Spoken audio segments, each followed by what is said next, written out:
And it's important for users to know the trade-offs of when you're trading for a short-term gain versus a long-term gain. It's a very different ball game, but it's one where I'm pretty confident long-term investors will overshadow the returns of short-term investors in most cases.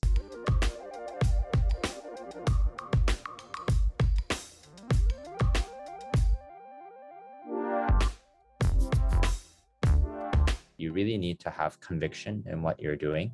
To be honest, I'm not a very good trader. These days, I don't really trade anything. What I do is I have a few things I have beliefs in, and then I'm willing to stick with that in the long run.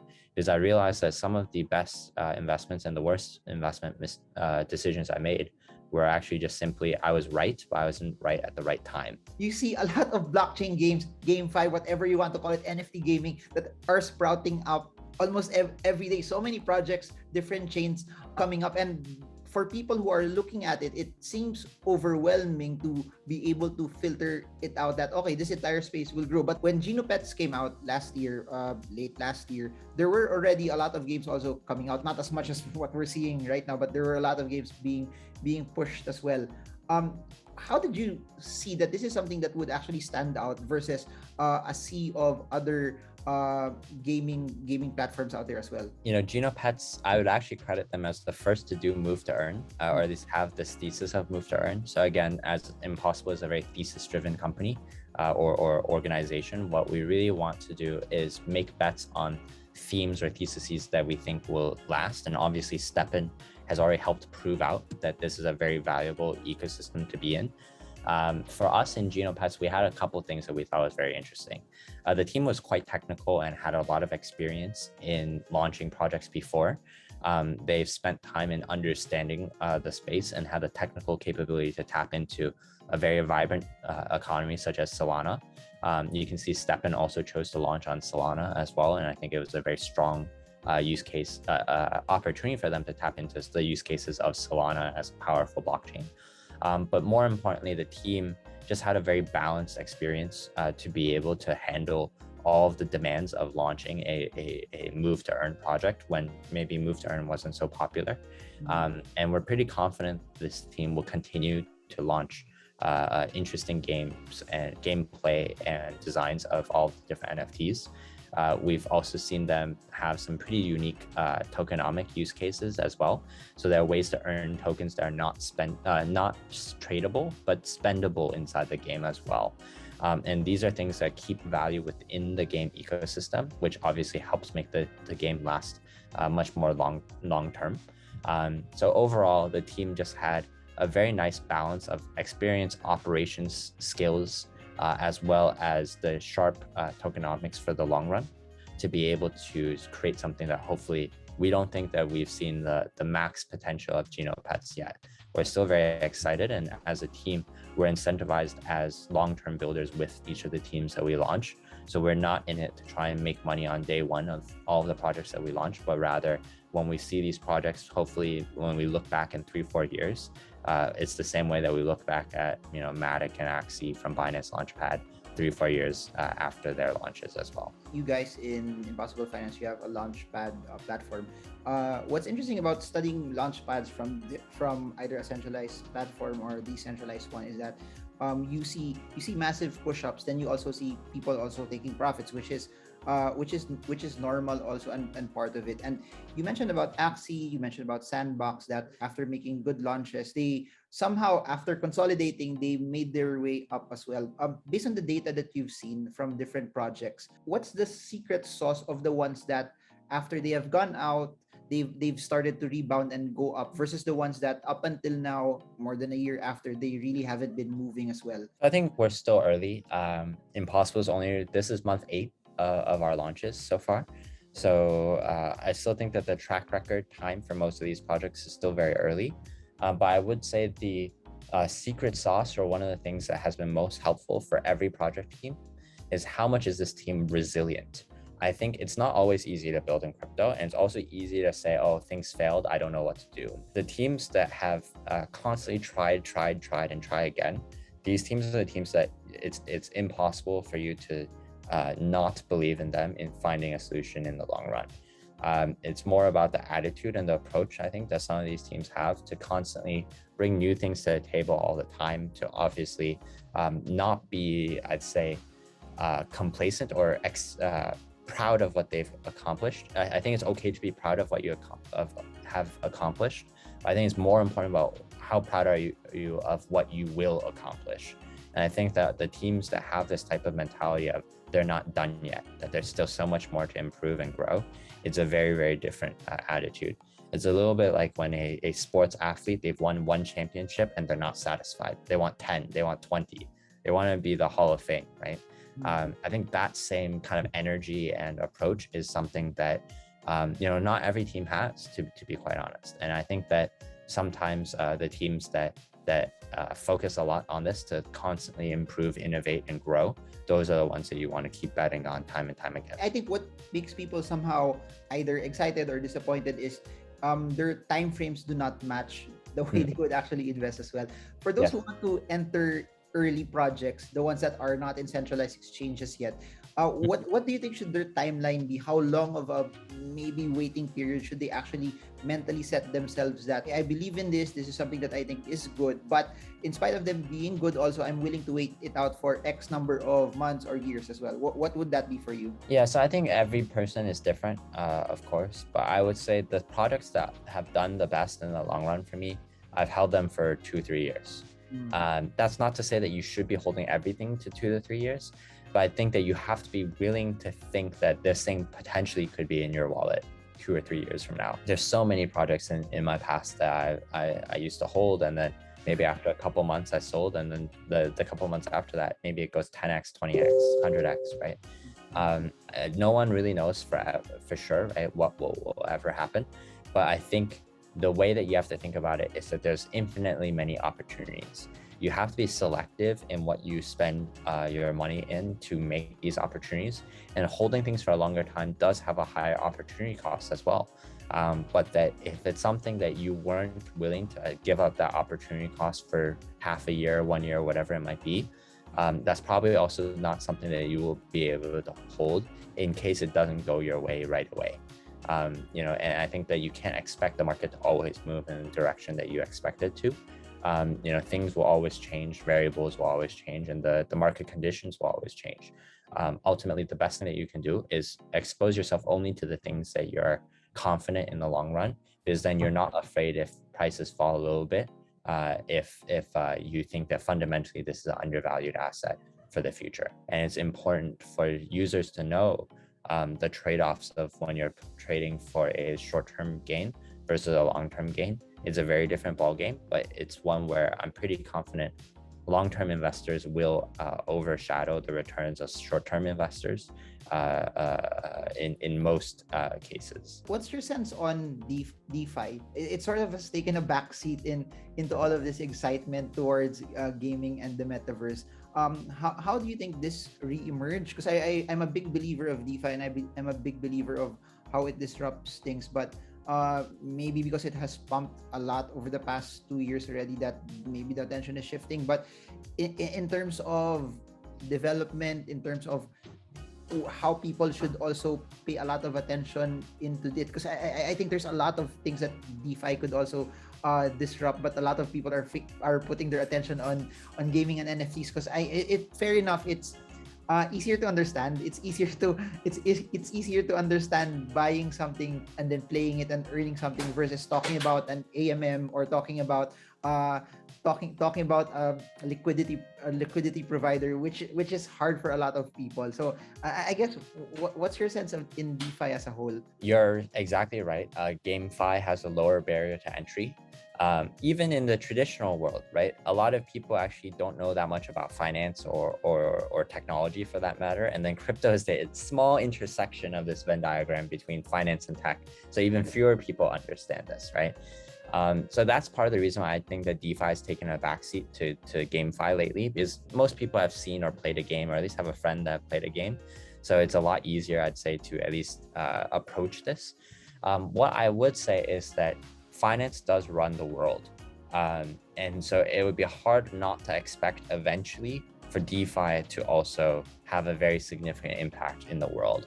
However, finance today that we see wasn't built in one day, right?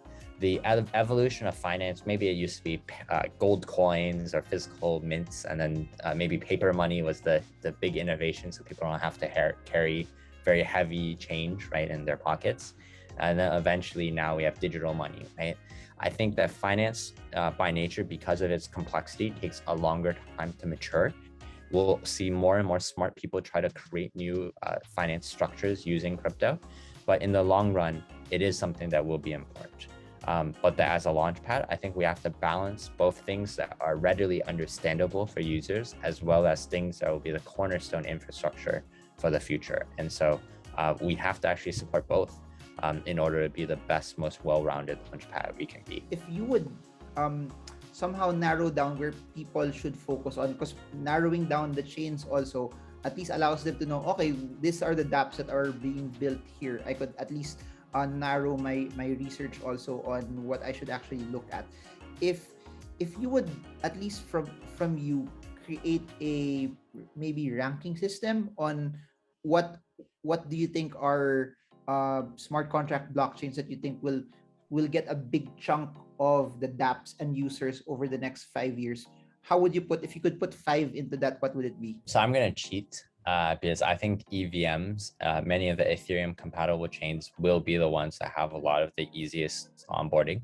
You have developers that can write the same code on many of these chains, and that you have users that can use the same wallets. It's just so much easier to be able to switch from BNB chain to Polygon, to ETH mainnet to Arbitrum, whatever it might be. So I'm just going to cheat and say 1. I think that the EVM ecosystem as a whole is probably the biggest opportunity for everyone to participate in, because it's very easy for you to try any of the new chains that are popping up that are EVM compatible. Just to give you a sense of numbers, there's about 20 million downloads of MetaMask on the Google Chrome Play Store. And of course, there's also, the Chrome extension store. So there's still more users that have downloaded mobile apps that have used other browsers like Brave or Mozilla Firefox.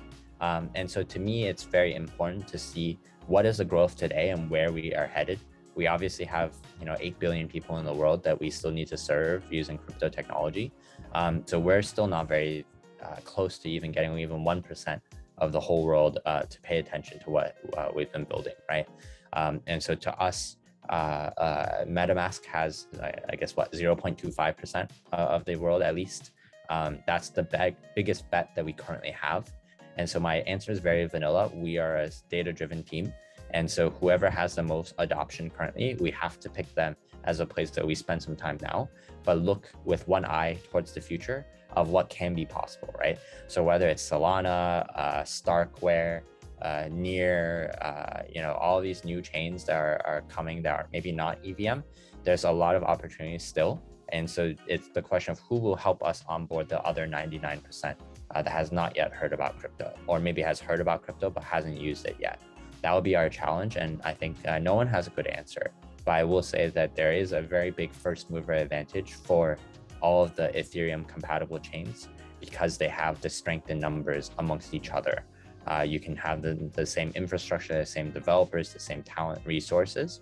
And I think that's a very, very valuable ecosystem to be a part of. And you place a very interesting point, not just from a developer perspective, but also from a user perspective, because I've seen a lot of people who wanted to buy stuff in the Avalanche network.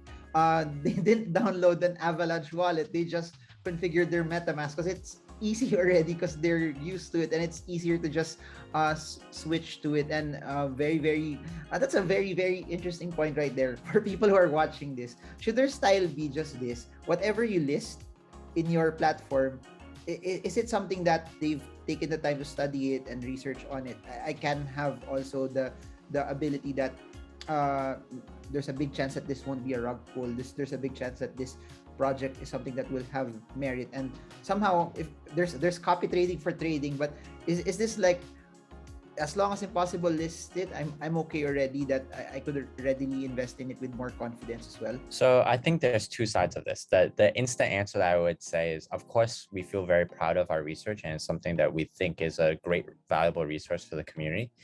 So we do think that it's something where you should feel confident when impossible has its name attached to things, because we've spent so much time to do the work. So hopefully you don't have to spend so much time. But I would also be remiss to not consider one thing. Ultimately, Impossible kind of wants to uptrain and upskill all of these investors and users in our community to learn more about crypto and feel confident in eventually being able to make their own investments, right? So I think the saying of like the teach a man how to fish rather than just giving man a fish, right, is very applicable in this case. In a way, launchpads today, I don't think you even do a very good job of giving people a fish. In some ways, I think sometimes these platforms give maybe a rotten fish for investors, and then people end up never eating fish again, right? For us, our goal is really not only do we want to serve users with the best fish that we can catch ourselves, but eventually share more about the ways that we go about things and the types of projects that we find. And we're confident, a lot of people are very smart, young, like you said. Much of Southeast Asia and much of the world is young and trying to learn more about technology. Eventually, everyone, I think, will be able to find different opportunities. It's up to you to apply some of the things that you've learned from your experiences with Impossible. So for us, it will be a mixture of both. We do want people to feel very confident in us, but at the same time, we don't want people to only rely on us to give fish every day. In the long run, we do think that people will be able to learn to fish themselves. And that's something that we hope will really grow the strength and the quality that we see across the entire crypto ecosystem. For those who want to know more about Impossible Finance, I'll put links in the description below so you can check more about them. But I just have two questions left. Number one is this: majority of the market is still pretty much highly connected to Bitcoin, and Bitcoin being the dominant blockchain that we have. If Bitcoin dips, the market follows as well. I guess my question is this: over the past years, it's been pretty much hinged on the halving cycle. People have been looking at it that, oh, that's the reason why it didn't move for a couple of years, because it was years past its halving. Based from your analysis, from what you studied, how relevant would the halving cycle be in terms of its impact in Bitcoin and the general market? And second is, if there will be other chains, tokens that will be more relevant, have more utility, how relevant would Bitcoin still be in the next few years, given that there might be more development here? Would Bitcoin still have a very, very large impact on the market as a whole, comparing to that there are more coins already that are being built that can do more than Bitcoin? I don't think that Bitcoin will have as big of an impact as it does today in the long run. I do think that more of these other chains will take some market share from it as well. But I do think the whole market share of this crypto space will grow. So I'm not very worried about Bitcoin's stability per se. But I will say that we are starting to get to the point where you can do well even if Bitcoin doesn't do well. And that's something that, I think I'll make a friendly bet. I'll give one of your subscribers 1,000 IDIA if 3 years from today, IDIA hasn't done better than BTC. When's the next halving? 2024. Okay, so let's make the bet 2024, whenever the halving is. On that day, will BTC have gone up more in percentage terms from today's price? I don't even know what today's price is, versus will Impossible's IDIA token gone up more in price from today to that time? Ultimately, what our goal is that we do need to make our entire space much more, I'd say self-sustaining, as well as independent from some of the external effects. I think if we haven't done a good job in helping make our team and all of the projects in our ecosystem and our portfolio stronger, that would be something that should be the challenge that every team in crypto has.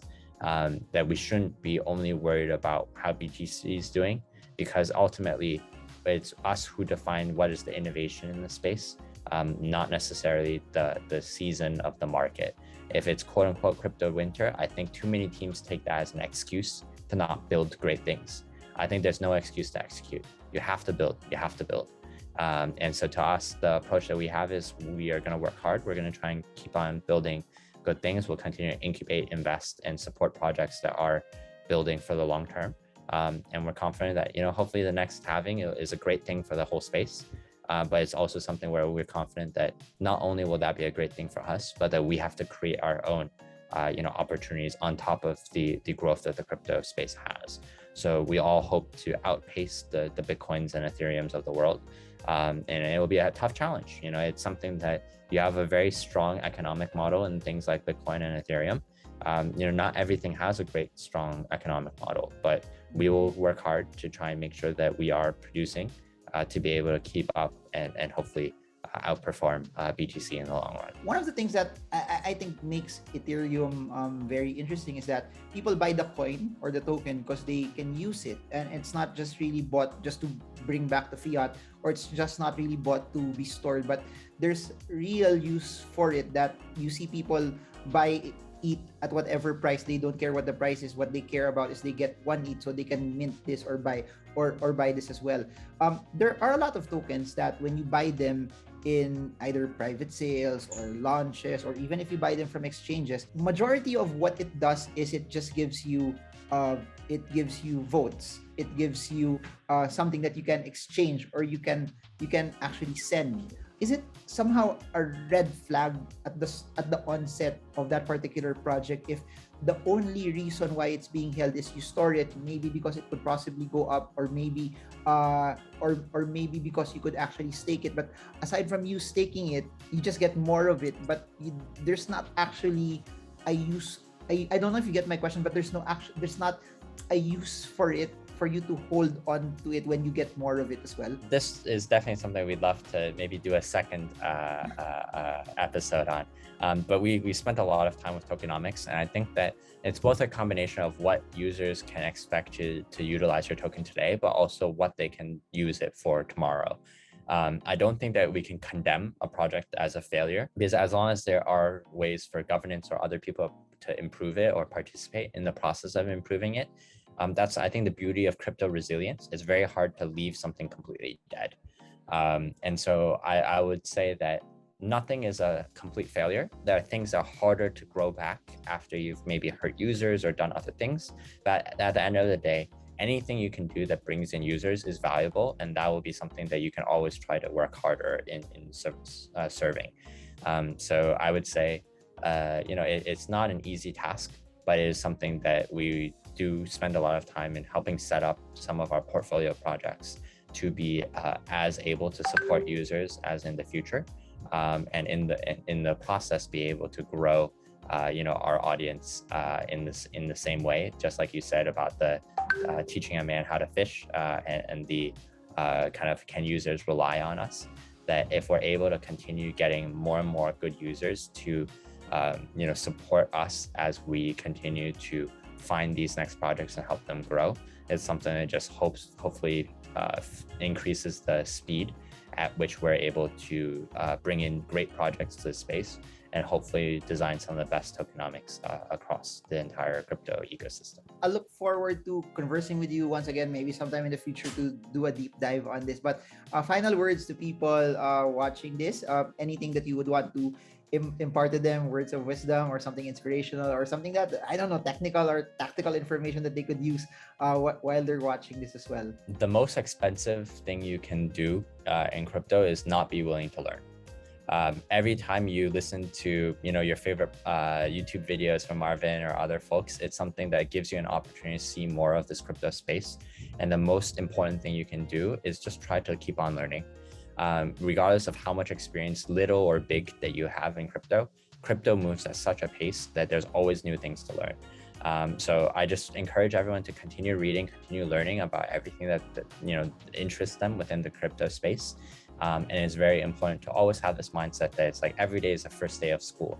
There's so many new things that you can try to learn more about, and that the more you keep an open mind to see what things can be possible, the more I think opportunities you will have. And what's nice about this entire conversation is you spent a lot of time hammering it to people to take the time to study, because at the end of the day, there's really no shortcut to anything. That's what makes investing in crypto really fruitful, is that when you have conviction into it, and conviction comes from you spending the time to learn more about it as well. So yes. Thank you so much, Calvin. It was very, very insightful. if you want to know more about Calvin and their entire team, I'll put details down below, their website, their Telegram, or anything else that would help you know more about them. And if you want to know more about their launch pads and all of their other features, you can check it out as well. So thank you so much, Calvin. And if you guys have questions, feel free to put it in the comment section, and we'll try to see or make a new video about it based on the questions that you've made. So that's it for now. This is Marvin Germo. I hope this video helps you trade well, trade strong, trade smart. See you all again soon, and God bless you all.